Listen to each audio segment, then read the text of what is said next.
जाता है वो आत्मा को पतन किए बिगड़ नहीं रहता है। जो इंद्रियों के पीछे लग जाता है, हमारी इंद्रियां चल रही है चक्षु इंद्रिय। कौन सी इंद्रिय? चक्षु इंद्रिय। जो देखना, हमें क्या देखना है कि सामने वाले में क्या गुण है ये हमें देखना है, पर हम क्या कर रहे हैं? अवगुणों को देख रहे हैं और सद्गुणों को छोड़ रहे हैं। पर ज्ञानी भगवंत कहते हैं, हे आत्मन, तू सद्गुणों को देखेगा तो तेरे जीवन में जो तुझे मोक्ष की गाड़ी चाहिए वो गाड़ी मिल जाएगी। पर तू सद्गुणों की गाड़ी में नहीं बैठ रहा है। तू कौन सी गाड़ी में बैठना है? कि दुर्गुणों की गाड़ी में बैठ रहा है। कि तुझे जब मूड आता है तब तू प्रवचन में आ जाता है, और मूड नहीं आया तो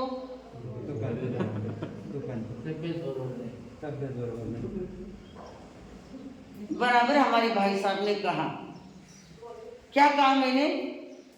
कि जब मूड आ जाता है तो आकर बैठ गए, और मूड नहीं रहा तो बाप जी बहाना करते हैं, नहीं। हाँ बराबर, आत्मा आलोचना कर रहे हैं, वो उनकी आत्मा आलोचना कर रहे हैं। ऐसी आत्मा आलोचना वाले को ही मोक्ष मिलता है। आत्मा आलोचना नहीं करते हैं, हम आलोचना को यानी पापों को ढक ढक कर रखते हैं, और करते हैं कुछ और कहते हैं कुछ। क्या काम है? ध्यान से सुनना। कहते हैं कुछ और करते हैं कुछ, तो क्या हमें मोक्ष मिलेगा? नहीं मिलेगा, नहीं मिलेगा। यानी तबीयत का बहाना मत करो। तबीयत ही शरीर है, आज शरीर को अनित्य बतलाया है, पर हमारा साध्य ही शरीर है, नहीं रह सकता है। एक आध दिन स्वास्थ्य ठीक, पर स्वास्थ्य ठीक नहीं है तो आपने रसोई नहीं बनाई क्या? भाइयों का स्वास्थ्य ठीक नहीं तो आप क्या दुकान पर नहीं गए क्या? आपका स्वास्थ्य ठीक नहीं तो आपने क्या पैसे नहीं गिने क्या? सब करते हैं। क्या कहा मैंने? आपकी तबीयत ठीक नहीं है तो आपने कौन सा काम छोड़ा? जल्दी बोलो। खाली ध्यान मैडम छोड़ा, बाकी सब कर। जब मूड नहीं होता, जब मूड नहीं होता, कई बहाने होते हैं। इस मूड के कारण ही अवसर को खोते हैं। इस मूड के कारण ही अवसर को खोते। जब मूड नहीं होता कई बहाने होते हैं। बोलो, जब मूड नहीं होता कई बहाने होते हैं। इस मूड के कारण ही अवसर को खोते हैं। इस मूड के कारण ही अवसर को कहते हैं। हमारा मूड नहीं होता है, हम कई बहाने बना लेते हैं, पर याद रखना ये अवसर चला गया ना तो अभी दोबारा अवसर नहीं आने वाला है। अब तबीयत का बहाना कर दिया, सो गए, क्या सोने से तबीयत अच्छी होने वाली है? नहीं। सोए हैं फिर भी अंदर मोबाइल चालू है, चादर ले ली मुंह पर और अंदर मोबाइल चालू है, तो क्या आपकी सही में तबीयत बराबर नहीं? क्या बहाना, स्थानक में आने का बहाना। देखो काका कहीं कह रहे हैं नाटक है, बोले सही में नाटक है। यानी तबीयत जिसकी सही ठीक नहीं है वो बिल्कुल निस्तेज पड़ा रहता है, पर हमारी तबीयत तो समय समय पर ही खराब होती है। और ऐसी तबीयत खराब होती है कि अंदर बहाना कर कर तबीयत ठीक नहीं है, मुंह पर चद्दर ले ली और अंदर क्या चल रही है?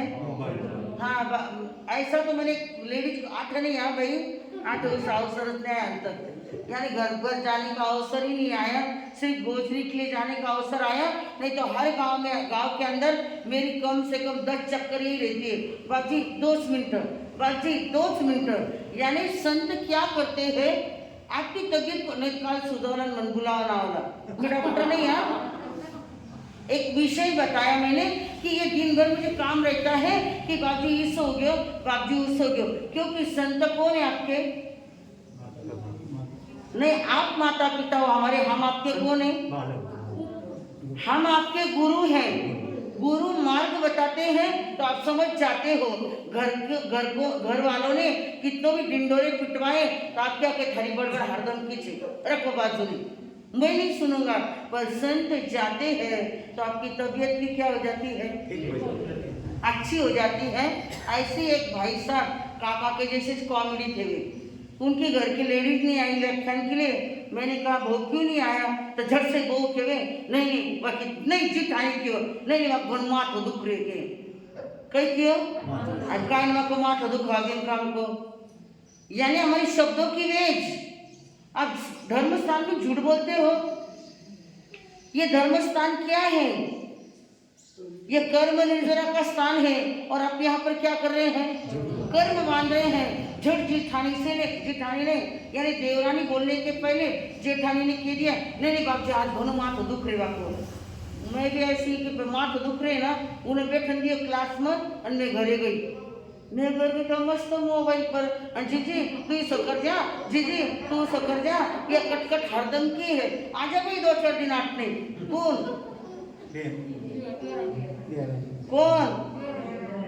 जेठानी के क्यों स्थानक में? अरे झूठ मत बोलो, यही तो कर्म बंधन है। इससे तो हमारे कर्म बंध रहे हैं, कर्म छूट नहीं रहे हैं और कर्म बंध रहे हैं। नहीं दुख रहा है, नहीं आ रहे हैं, कोई भी कारण हो सकता है। उतने समय के लिए क्या करो? मोह करो।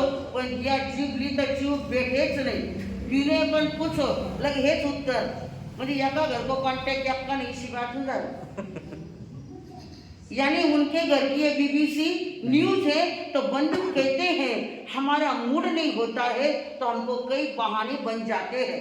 पर ऐसे बहाने करने वाले बंधु जीवन के अंदर कभी भी सदगति को पाने वाले नहीं है। आपका मूड नहीं है ये कह दो, पर आप यानी धर्म स्थान में नहीं आना है तो किसका बहाना करते हो? तबीयत का बहाना करते हो। पर ज्ञानी भगवंत कहते हैं आपके शब्दों की वेज, आप जो मुख से बोलते हैं ना, अब ये भी एक थ्योरी निकल गई। यानी जो रेकी जो भी आजकल जो चल रहा है, जो थेरिया सिखा रहे हैं, रेकी यानी क्या? हमारी ऊर्जा दूसरे को देना। यानी हमको हर समय यानी बिल्कुल बहानेबाजी नहीं चलती है। और जो बहनें रेकी सीख लेती है और पल पल भी झूठ बोलती है, उनके रेकी का कोई असर नहीं होता है। पर जो सही में यानी समय पर ही झूठ बोलती है, जहाँ पर झूठ बोलना है वहीं पर झूठ बोलती है। तो ऐसी बहनों का रेकी का इलाज आजकल इतना चल रहा है कि डॉक्टर के इलाज नहीं चल रहे हैं, इतने किसके इलाज चल रहे हैं? रेकी के इलाज चल रहे हैं। क्यों चल रहे हैं? कि आज सब दवाइयाँ गोलियों को लेकर हैरान परेशान है। तो बंधु एक थ्योरी है कि हमारे देश को, हमारी पावर को, हमारी इम्यूनिटी पावर जो आज घट रही है, बढ़ नहीं रही है। क्यों नहीं बढ़ रही है? कि हम हर बात को झूठ बोलते हैं। झूठ बोलने से भी हमारी इम्यूनिटी पावर कम होती है। और कम हो गई कि चाले काका का मेडिकल में, नहीं तो चाले आनंद बहू का मेडिकल में, कई तरी वीडियो कुछ नहीं हो रहा है। आप झूठ बोलना छोड़ दो। यानी जो भगवान ने कहा है, हे आत्मन, जो पल पल में झूठ बोलते हो उस झूठ को कम करो। यदि आप कम करोगे तो बराबर आपके वाणी में ऐसी सत्यता आ जाएगी कि आप जो लोगों को बोलोगे वही आपका क्या हो जाएगा? सच हो जाएगा। तो बंधु कहते हैं ये अनन्य भावना हमारे इंद्रियों पर डिपेंड है। कल हमने देखा सोतेंद्रिय के बारे में, आज हमें देखना है चक्षुंद्रिय के बारे में। जो हमारी आँख इतनी खतरनाक है, जो पल पल में बाहर जाती है। आँख एक जगह स्थिर पर नहीं रहती है। वो आँख ये देखना चाहती है, वो देखना चाहती है। बंधुओं देखते देखते आँखों की नजर कम हो गई, चश्मे लग गए, लेंस लग गई, फिर भी बाहर देखना हमारा बंद नहीं हुआ, बंद होने वाला नहीं है। पर कम से कम आप कम तो करो। जो भी कर रहे हैं आंखों से काम, उन आंखों से कहना है अरे भाई तू बाहर मत जा। बाहर जाएगा तो कर्म बंधन है और अंदर रहेगा तो तेरी कर्म निर्जरा है। ये आंख बड़ी खतरनाक है बंधुओं। इस आंखों से ही कर्म बांधते हैं और आंखों से ही कर्म तोड़ते हैं। जैसे मैंने कल आपको कहा था, बाद में बताऊंगी। हमारे शिव भाव ने प्रश्न पूछा, बाजी बाद में कभी बाद में, अब तुरंत बता देती हूँ। हमारे आंखों देखी बात भी कभी असत्य हो सकती है, कभी झूठी हो सकती है। जैसे क्या हुआ, एक नगरी के अंदर संत पधारे हैं, प्रवचन चालू है। दो ऐसी फेवरेट सहेलियां थी कि एक सहेली को छोड़कर दूसरी सहेली नहीं आती थी, वो उसको बुलाने के लिए गई। अरे चल बहना, 9 साढ़े 8 बज गए हैं, प्रवचन का समय हो गया है। उस दिन ये बहना को कारण था, उस भाई को यानी उस बहना के पति को कहीं बाहर जाना था, इसलिए बहना ने जल्दी जल्दी रसोई बनाई और पतिदेव खाना खाने के लिए बैठे। जैसे ही बैठे तो उनने कहा, अरे अब संवत्सरी हो गई है, चलो प्याज लाओ, मैं तो आज प्याज के बगैर रोटी नहीं खाऊंगा। उस बहना ने प्याज लिया और प्याज का छेदन भेदन कर रही। कौन? वो बहना, वो सहेली क्या कर रही है? प्याज का छेदन भेदन कर रही है। अब प्याज का स्वभाव क्या है? कितो मालूम भाई यानी प्याज का स्वभाव है आंखों में पानी लाने का। अब वो बेना प्याज के क्या कर रही है? टुकड़े कर रही है, छेदन भेदन कर रही है। और उतने समय में वो बेना आई उसको बुलाने के लिए। उसने देखा, अरे सामने पतिदेव खाना खा रहे हैं और ये नीचे बैठकर क्या काम कर रही है, ये उसने नहीं देखा। उसने सिर्फ क्या देखा? आंखों में पानी देखा। वो झट पीछे मुड़ गई। अब उसका ध्यान कहीं उधर नहीं था। वो मेरे जैसी थी, एक तरफ देखने लग जाती थी ना तो एक ही तरफ देखती थी। तो ऐसी वो मेरे जैसी सीधी सादी भोली भाली बेना थी। तो एक नीचे देखकर प्याज का छेदन भेदन कर रही है। उसने कुछ भी नहीं देखा। और बंधु, वो सहेली आई, अंदर आई और देखा, अरे बाहर तो कितनी बड़ी बड़ी बातें करती है, पर इसको घर के अंदर कितना दुख है। ये कहती है कि मैं कभी रोती नहीं हूँ और आज तो मैंने मेरी आंखों से देख लिया। ये क्या कर रही है? रो रही है। बाहर गई, झट प्रवचन हुआ, पर प्रवचन में भी मन नहीं लग रहा है। किन नीचे ना इशारा कर रही, बोल मार सड़े जगले अटेंशन, सावधान। तो बंधु ऐसे, अब कब कहूँ, कैसे कहूँ? हाँ चलो, जय बोलो महावीर स्वामी की, जय बोलो महावीर स्वामी की। गट गट के अंतर्यामी की, गट गट के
कोई रे के ला रे।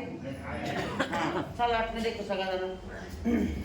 हाँ तो बंधुओं, उस बहना को ऐसा लग रहा है, अरे कब मेरी दूसरी फेवरेट सहेली को कहूँ, कब मन में नहीं रह रहा है, बार बार घड़ी की तरफ देख रही है। अरे कब प्रवचन होगा और कब बाहर हम जाएंगे और कब बातें करेंगे। योग संयोग ऐसा हुआ, प्रवचन भी हो गया और प्रवचन हुआ और सब बहनों से कह रही है ए धनवाने में कि कितनी बढ़ाई हुआ कि मैं उरा घरे गई ना उरा मिस्टर क्या करता होता जिमता होता ना रोती होती और कितनी झूठी बोले बाहर बोले बारे बोले कि मैंने कुंता प्रकार को दुख नहीं है, पर मैंने मेरे आंखों से देखा कि वो क्या कर रही थी, रो रही थी। सब बहनों में चर्चा हो गई, रो रही थी रो रही थी रो रही थी, जैसे चर्चा भाई पल्लई भारी भाई पल्लई भारी जैसे चर्चा होती है ऐसे ये भी चर्चा होने लग गई। और ये बोले वो झूठ बोलती है, बोले बोले क्या हुआ, बोले मैंने मेरे आंखों से देखा वो क्या कर रही थी, रो रही थी। अब बेचारी एक आध ऐसी होती है सज्जन, उसने कहा भाई ऐसा तो कभी हो सकता नहीं क्योंकि मेरा और उसका बहुत निकट का संबंध है, मैंने तो आज तक उसके आंखों में कभी भी आंसू नहीं देखे। ऐसा भलाई कितना भी बुरे से बुरे प्रसंग आया होगा पर उसको मैंने कभी भी रोते हुए नहीं देखा।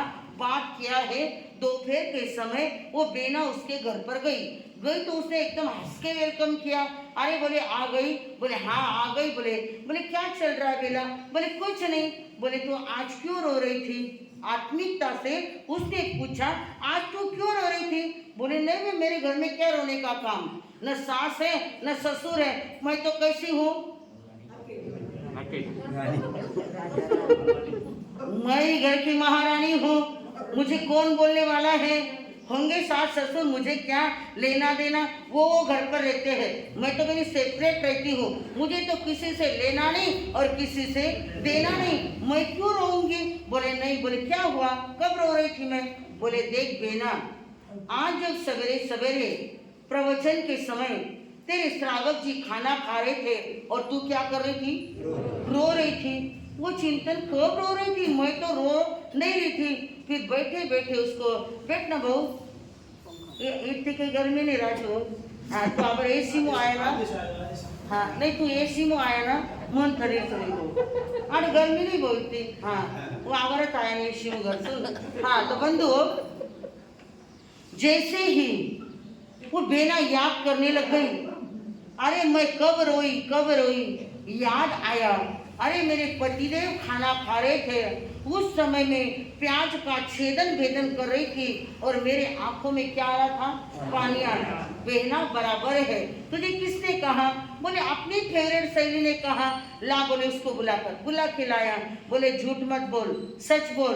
बोले हाँ मैं सच बताती हूँ, मैं रो नहीं रही थी, मेरे पतिदेव खाना खा रहे थे और उनको मैं प्याज का छेदन भेदन करके दे रही थी। प्याज का स्वभाव है, जब भी आप प्याज को छेदन भेदन करोगे तो क्या आएगा, आंखों में पानी आए बिगड़ नहीं रहेगा।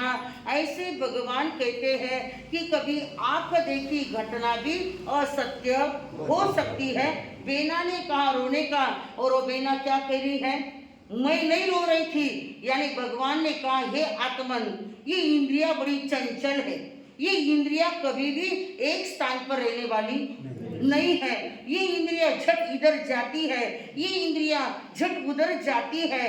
भगवान ने कहा हे आत्मन, भाया हो सत्संग माई चालो, भाया हो सत्संग माई चालो, बहना हो सत्संग माई चालो, थारा मन डारो थारा जीव डारो थारा हिवड़ारो मेल मिटाओ, इन ज्ञान गंगा में थारा हिवड़ारो मेल मिटाओ, इन ज्ञान गंगा में पाया हो सत्संग माई चालो, भाया हो सत्संग माई चालो, थारा मन डारो थारा हिवड़ारो थारा जीवड़ारो मेल मिटाओ, इन ज्ञान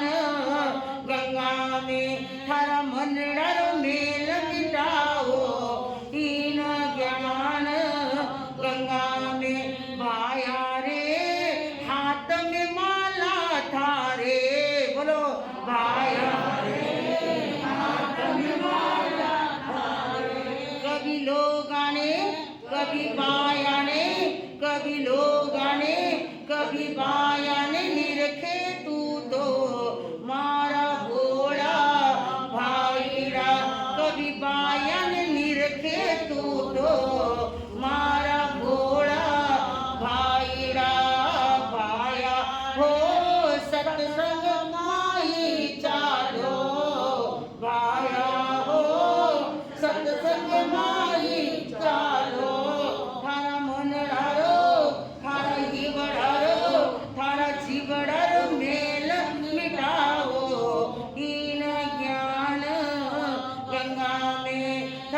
मनडर मेल मिटाओ इन ज्ञान गंगा। क्या कहते हैं?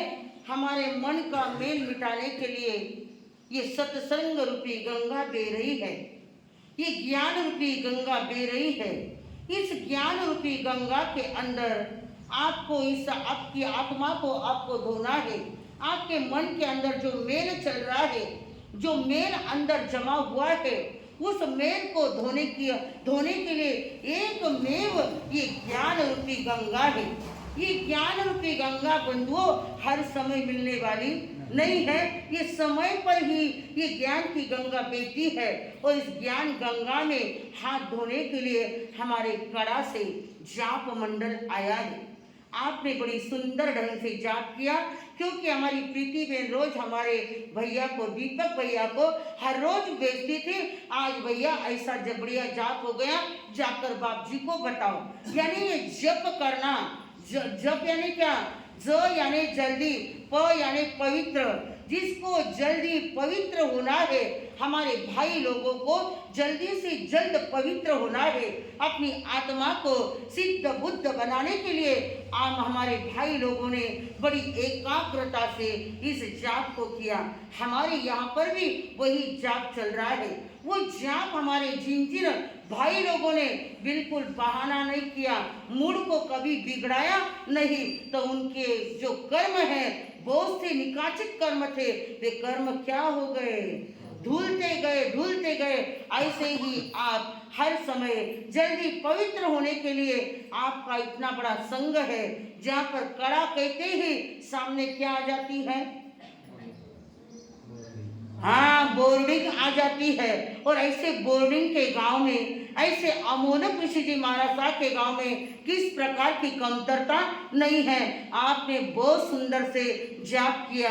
आने वाले जाप में आने वाले हर भक्त को हमारी ओर से बहुत बहुत साधुवाद, बहुत बहुत धन्यवाद कि आपने सवेरे सवेरे यानी एक बेना का सुनकर, दलाली करने वाली बेना का सुनकर बराबर आपने आपस में दलाली करी, और सवेरे सवेरे बहुत से हमारे भाई बहन जाप के लिए तैयार हो गए।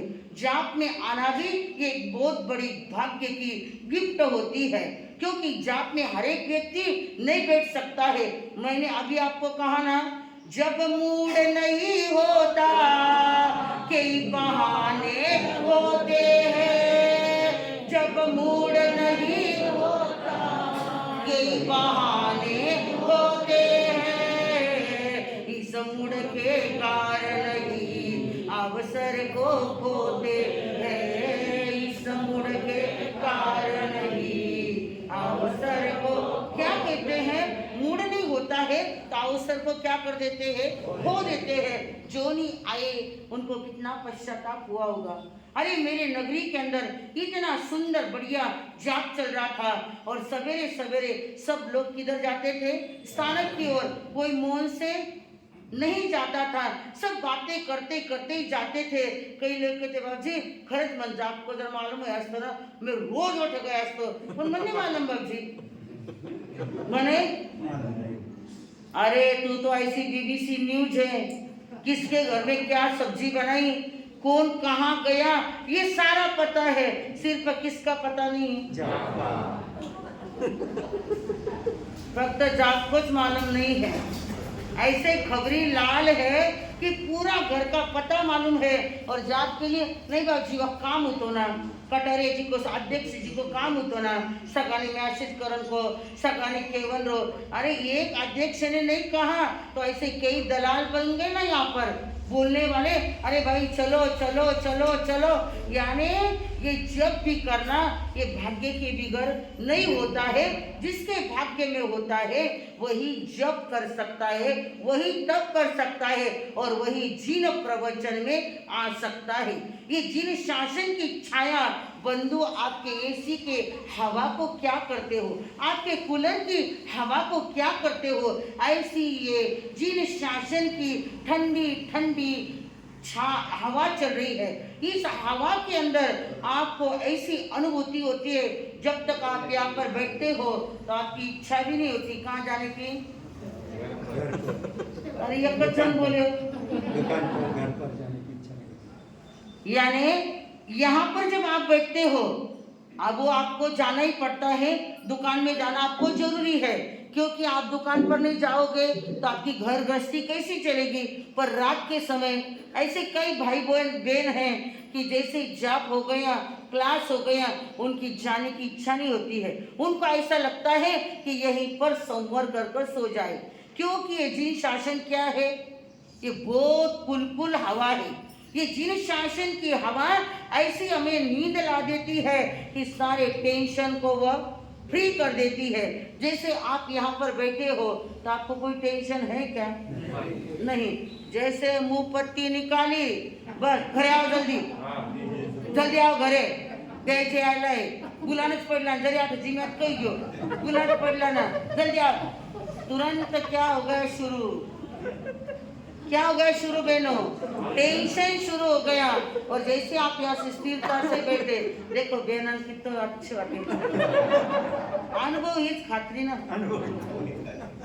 लगे काही तो बिचारा मुख पत्ते सुद्धा नहीं काढून देव बिचाराने, म्हणजे મને સુકાન પર આવે मन मालूम नहीं, म्हणजे मारा जो स्पेशली कैमरे ऊपर वो कैमरे से धोनी देवे, अगे भाई बिचारा मुंह पत्ती तो खोलन दे, बेजीकडे घाक थोडी चाले, अगे आया तो थोड़ी देर ठेरी रास ना, आणि गया तो गए, पण उन बिचाराने जो सांगितली मग आता चितारण दे, नहीं जल्दी आइयो घरे, नहीं तो बेजी सर, अरे काही झिडक्या देव थे, ठाणला कामे हळूहळू बोला तो कोईच सुने नहीं, पण भिंतीला पण काय असतात, हमारे सगत मालूम था।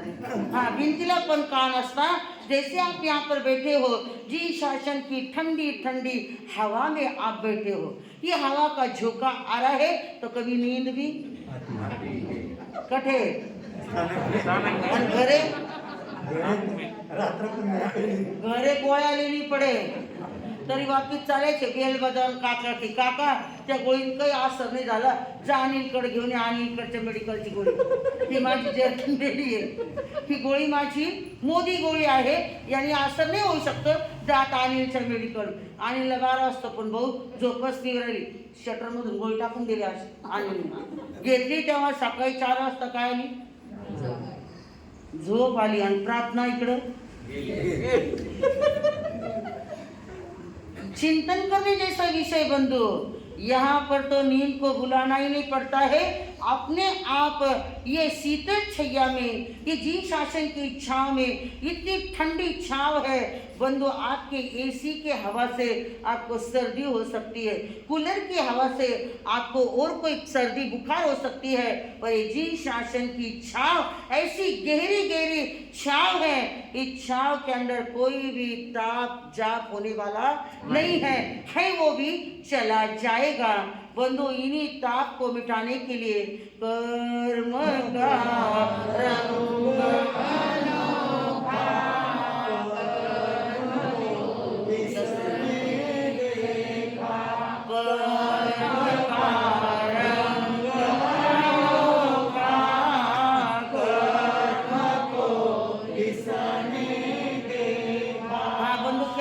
सीरियल के अंदर, हाँ, सूरसेन कहाँ गया,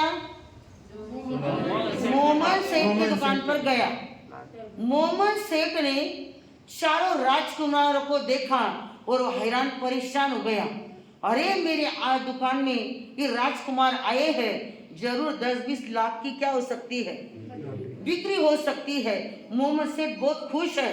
सूरसेन ने कहा, देखो मोहम्मद सेठ साहब, हम आपकी दुकान पर लाल लेने के लिए आए हैं, पर जितने भी आपने नगीने बताए ना, वो हमको एक भी नगीना पसंद नहीं है, हमको तो असली नगीना चाहिए। अरे भाई, आपके पास होगा तो बताओ।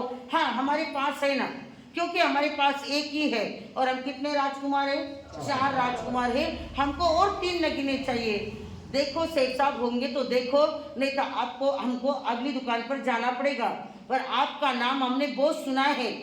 नाम सुनते ही मोहम्मद सेठ को ऐसी खलबली मच गई, अरे मेरा नाम हर जगह है, और मेरी दुकान में क्या नहीं है, लाल नहीं है। लाल है पर दिखाओ तो कैसे दिखाओ, वो लाल क्या होंगे, पहचान लेंगे। सूरसेन ने कहा, सेठ साहब आप जल्दी नहीं बता रहे हैं, हम जा रहे हैं, हमको यहाँ पर काम है, काम देखना है, हम यहाँ नगरी का अवलोकन करने के लिए आए हैं, जल्दी बताओ, नहीं तो हम तुरंत उठ रहे हैं।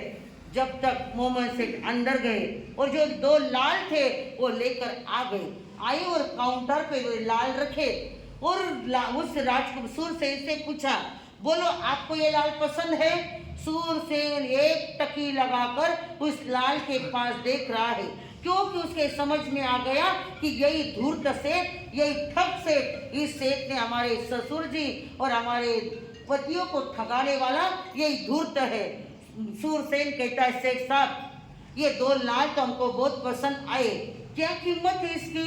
तो बोले, देखो राजकुमार जी, इसकी कीमत है 5 लाख रुपए, यानी 2.5 लाख का एक लाल है। अच्छा, 2.5 लाख का एक लाल है, अच्छा आप बिकट लेंगे तो 5 लाख में देंगे, और यदि हमारे पास ऐसा ही लाल होगा और आप गिरवी रखेंगे तो कितने देंगे? अरे 2.5 लाख के 1 लाख दे दूंगा। मोहम्मद सेठ का बढ़ाया करने में, बड़ी बड़ी बातें करने में बस शब्द को पकड़ लिया। किसने? सूरसेन ने। सूरसेन कहता है, सेठ साहब आप 1 लाख में रखने वाले हैं, ये लो हमारा लाल, पर पहले क्या करो, पहले पैसे काउंटर पर रखो, बाद में इस लाल को हम वहां रखेंगे। अरे भाई राजकुमार जी, लाल तो बताओ कैसा है? अरे जो जौहरी होता है ना, वो एक बार देख लेता है तो उस हीरे को क्या करता है? पहचान लेता है। हीरे की कीमत कौन नहीं जानता है?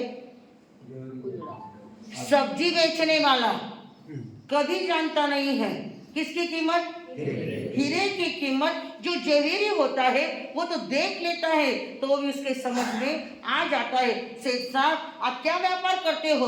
ये दूर से नगीना देखकर आपके ध्यान में आना चाहिए। आप मोहम्मद सेठ को ऐसा अपमानजनक शब्द सुनकर उसको इतना पसीना आने लग गया। अरे आज सवेरे सवेरे ये राजकुमार मेरे दुकान में आए और मुझे क्या कर रहे हैं? सुना रहे हैं। अरे भाई राजकुमार जी, आपको 1 लाख रुपए चाहिए, चल ले लो, और वो लाल क्या कर दो, आप गिरवी रख दो। नहीं मोहम्मद सेठ साहब, पहले पैसे बाद में लाल। मोहम्मद सेठ अंदर गया और अपने जो भी मेन नौकर थे उनसे कहा, अरे सवेरे सवेरे किसका मुंह देखा, एक राजकुमार आए और क्या दिमाग लगा रहे हैं, आज की लाल गिरवी रखकर 1 लाख रुपए ले जा रहे। देवो ना सरकार, क्या हो रहा है? लाल की कीमत तो आप जानते हो, क्योंकि कितनी कीमत है? 2.5 लाख उस लाल की कीमत है। 1 लाख दे दो, 1 लाख चले भी गए तो आपको बचेंगे कितने? हिसाब में घणो पक्को वेला की मारवाड़ी घणो हिसाब में पक्को है, समझी जाए पण दमड़ी न जाए। हाँ, इतना पक्का है। तो बंधुओं, जो मेन था असिस्टेंट, वो आया और उसने झट से तिजोरी से 1 लाख रुपए लाए। दो सरकार, क्या करना है रखे, दो उनको राजकुमारों को। 1 लाख रुपए के लिए आपकी बेइज्जती हो जाएंगी, क्योंकि राजकुमार कहाँ से आए? चंपापुरी नगरी से आए हुए हैं, इतनी दूर से आए हुए, और यदि आप 1 लाख रुपए दे दोगे तो आपकी बहुत प्रशंसा होगी, और 1 लाख रुपए नहीं दोगे तो आपकी क्या होगी? हाँ, तो आज लोग किसको डर रहे? हाँ, तुरंत उस मेन व्यक्ति ने 1 लाख रुपए लाए और वह काउंटर पर रख दिए। सूरसेन झट वहां से उठा, वो लाल लिया और उस काउंटर पर रखा। 1 लाख रुपए हाथ में लिए और बाद में मोहम्मद सेठ को क्या दिया? लाल दिया। मोहम्मद सेठ ने लाल तो ले लिया, पर मन के अंदर बड़ा दुखी हो रहा है, मन के अंदर संताप हो रहा है, मन के अंदर इतना चिंता चूर हो रहा है। अरे हे भगवान, यदि ये लाल असली होगा या नहीं होगा, क्योंकि वो भी कोई असली जवेरी नहीं था, वो भी सिर्फ दुकानदार था, उसको हीरे की कीमत पता ही नहीं था। मन के अंदर दुखी हो रहा है। अब मन के अंदर दुखी हो रहा है तो बंधु उस समय कोई सॉल्यूशन नहीं मिलता है। उस समय एक ही सॉल्यूशन है, आरी अंतरे बनेरी सोना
दरबार के अंदर हमारे कड़ा से और विशेष तौर से हमारी आश्वी से बोरा छनो को सर ने अब मैं मनवी 21 साल गया जावने मनवी ये हो सके तो आश्वी से हमारी बोरा परिवार से बहना आई हुई है।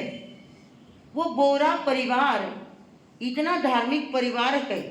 जब हम गए थे तो श्रावक जी हमारी सेवा में थे, क्योंकि कॉर्नर पर ही उनका शायद हार्डवेयर की है ना, हाँ कॉर्नर पर ही उनकी, हाँ काको वो हार्डवेयर की बोल रही देखिए, हार्डवेयर की, हाँ कॉर्नर पर ही उनकी हार्डवेयर की दुकान थी।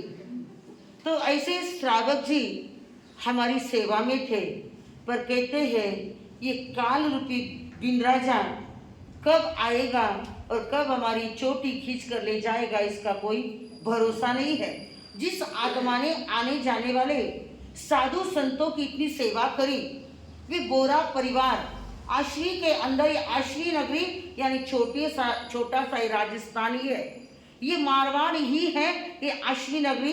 इस आश्वी नगरी के अंदर आचार्य भगवान के 2 चातुर्मास हुए। कितने? 2 चातुर्मास हुए।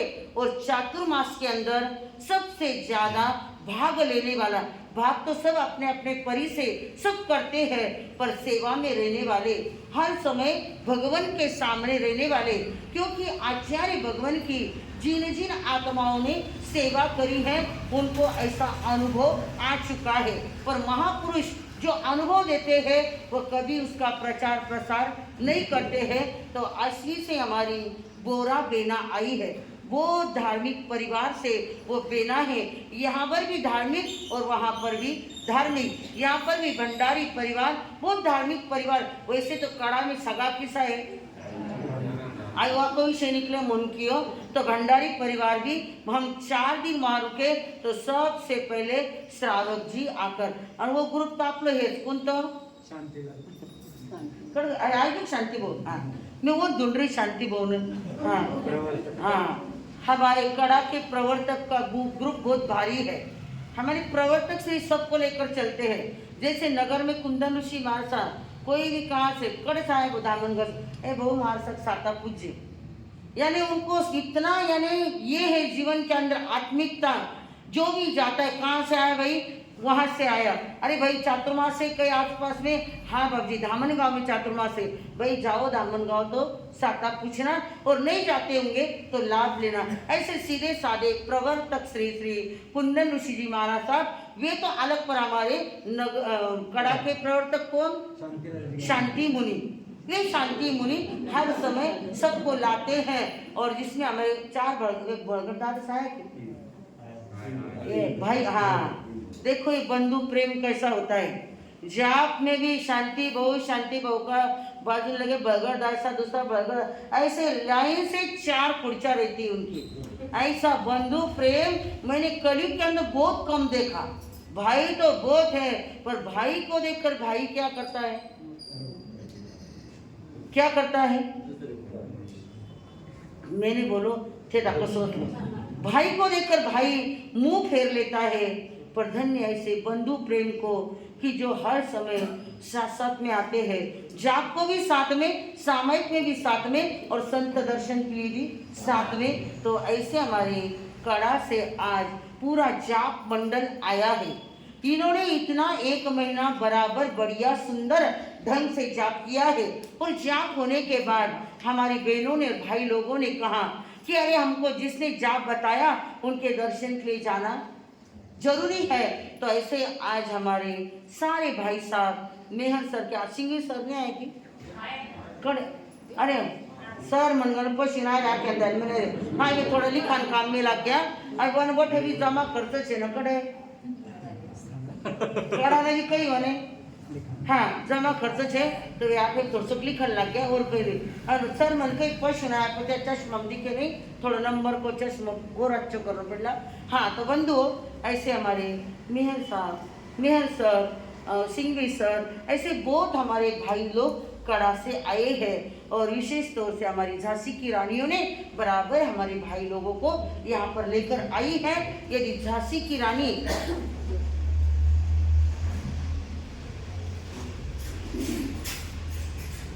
झांसी की रानी आपको लाती है तो आप बराबर पहुंच जाते हैं। तो सभी जाप मंडल को बहुत बहुत धन्यवाद, बहुत बहुत साधुवाद। ऐसे ही आप आगे और एक जाप शुरू कर दो। आज सवेरे मांग लिख ली बेना ने कि आज से आपने कौन सा जाप शुरू किया, नमुत्थुनम का। तो ये नमुत्थुन भी एक उत्कृष्ट साधना है। इस साधना के अंदर सबको दलाली कर कर जुड़ना है। हम अरियंत सिद्ध की भक्ति करते करते हमको भी वह अरियंत सिद्ध की पदवी मिल सकती है। तो सभी ने जाप के अंदर बहनों को बराबर सहकार्य करना है, सबको जाना है और दलाली करना है। चिट्ठी आई है, सो शुभाबेन नीलेश जी गांधी 2 शब्द बोलना चाहती है।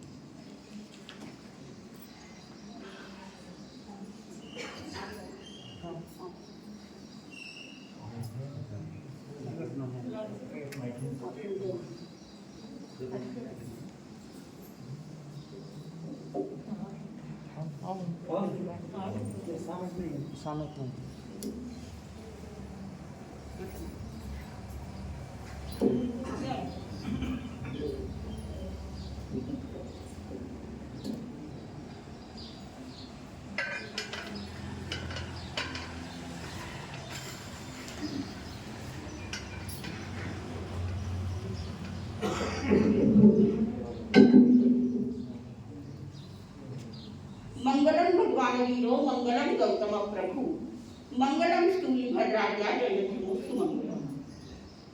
शासनपति प्रभु महावीर की सदा जय जय हो।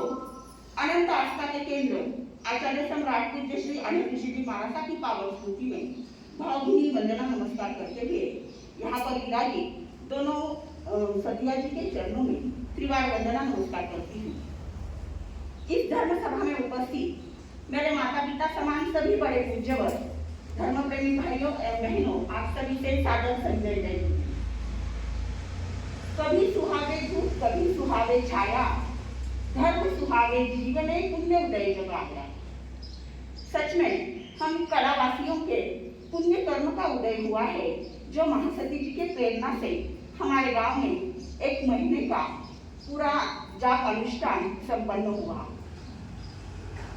महासती जी से मैं निवेदन करना चाहूंगी कि महाराज साहब, हमारा गांव है कड़ा, जो भक्ति भावना में है बड़ा। आपकी कृपा दृष्टि हम पर बनी रहे। इसी मंगल मनीषा के साथ आपके ज्ञान दर्शन चारित्र तथा संयम यात्रा की, आपके आहार की सुख साकार पूछते हुए अंत में इतना ही कहूंगी, सूरज निकलता है पूरब की ओर से, सूरज निकलता है पूरब की ओर से। महासती जी के चरणों में त्रिवार वंदना नमस्कार हमारे कड़ा के जाप मंडल की ओर से, हमारे कड़ा के जाप मंडल की ओर से बहुत बहुत धन्यवाद। जय महावीर, जय आनंद, जय जी।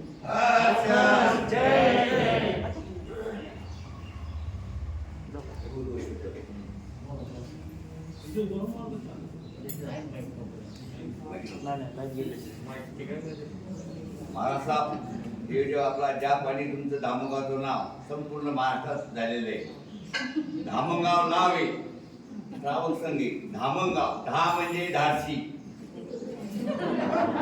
म म्हणजे मनमिळावू, न म्हणजे नम्रता आणि गाव म्हणजे त्याला गर्व कधीच नाही, असे आमचा धामणगाव संघ आहे। तसेच आमचे अध्यक्ष काकाजी कांतीलालजी नाव आहे कांतीलालजी, पण कोणालाही कधी न बोलणारे असे कांतीलालजी, असा धामणगाव संघ आहे। तसेच मी माझ्या सर्वांकडे धन्यवाद देतो।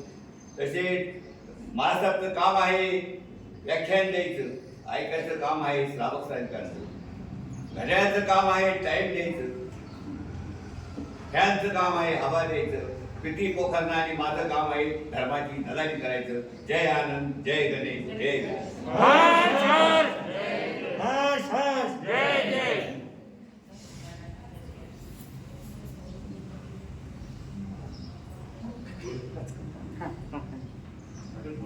नहीं आओ ना तुम सर ज्ञानदेव रे।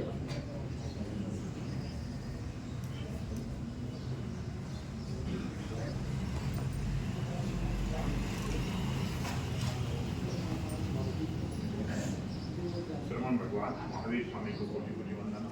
आचार्य भगवंत राष्ट्र संत गुरुदेव पूज्य श्री आनंद ऋषि जी महाराज साहब को कोटि कोटि वंदना। तपस्वी परमपूज्य गुरु गणेशजी महाराज कोटी कोटी उपस्थित संत परमपूज्य कुसुमकवळजी महाराज तथा परमपूज्य आदित्यरावजी महाराज आदी खाना लोको कोटी कोटी म्हणा महाराज आत्ताच सौ शोभा गांधी आणि शांतीराजेंनी सांगितलं ज्या कडा या ठिकाणी अतिशय सुंदर रीतीनं पार पाडला आणि आपल्या कृपेनं आपण सुचविल्याप्रमाणे किंवा 1 महिना हा ज्या अशा प्रकारे व्हायला पाहिजे आणि त्याचे स्तोत्र जे त्यांनी तुम्ही दिलेले ते स्तोत्र माणसाला अतिशय जीवनाला शांतता देणारे अशा प्रकारचे स्तोत्र आणि त्या इतके तन्मयतेने त्या ठिकाणी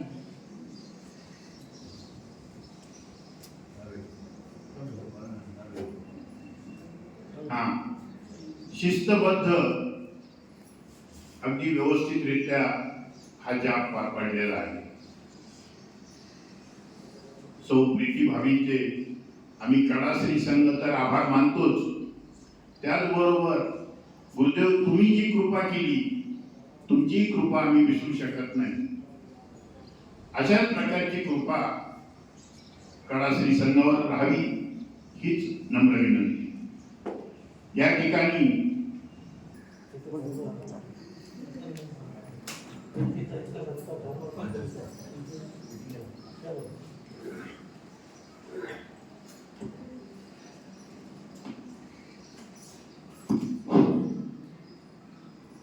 ना कोई फरमान रखता हो ना कोई फरमान रखता हो, दिलो जान से सभी आए हुए मेहमानों का दिलो जान से सम्मान करता हो, दिलो जान से सम्मान करता हो.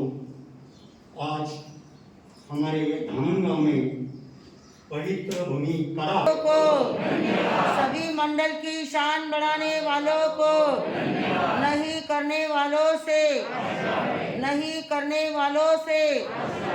आज का एम्बिल